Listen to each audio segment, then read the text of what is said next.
Canada ಪ್ರಧಾನಿ mark Carney ತಮ್ಮ ಮೊದಲ ಅಧಿಕೃತ ಭಾರತ ಭೇಟಿಗಾಗಿ ಮುಂಬೈಗೆ ಆಗಮಿಸಿದ್ದಾರೆ.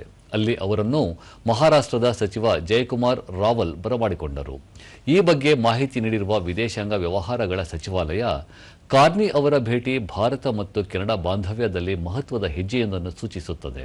ಪ್ರಜಾಪ್ರಭುತ್ವದ ಮೌಲ್ಯಗಳು ಹಾಗೂ ಜನರ ನಡುವಿನ ಬಾಂಧವ್ಯವನ್ನು ಬಲಪಡಿಸುವ ಜೊತೆಗೆ ಹಲವು ವಲಯಗಳಲ್ಲಿ ದ್ವಿಪಕ್ಷೀಯ ಸಹಕಾರವನ್ನು ಹೆಚ್ಚಿಸಲಿದೆ ಎಂದು ತಿಳಿಸಿದೆ. ಇಂದು ಮಾರ್ಕ್ ಕಾರ್ನಿ ಮುಂಬೈನಲ್ಲಿ ಖ್ಯಾತ ವ್ಯಾಪಾರ ನಾಯಕರೊಂದಿಗೆ ಸಮಾಲೋಚನೆ ನಡೆಸುವ ನಿರೀಕ್ಷೆ ಇದೆ.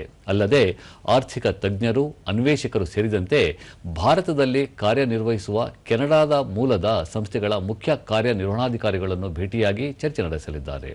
ತಮ್ಮ ಭಾರತ ಪ್ರವಾಸ ಕುರಿತು ಸಾಮಾಜಿಕ ಜಾಲತಾಣದಲ್ಲಿ ಮಾಹಿತಿ ಹಂಚಿಕೊಂಡಿರುವ ಮಾರ್ಕ್ ಕಾರ್ನಿ, ಭಾರತ ಬೆಳೆಯುತ್ತಿರುವ ಆರ್ಥಿಕತೆಯಾಗಿದೆ ಎಂದು ತಿಳಿಸಿದ್ದಾರೆ.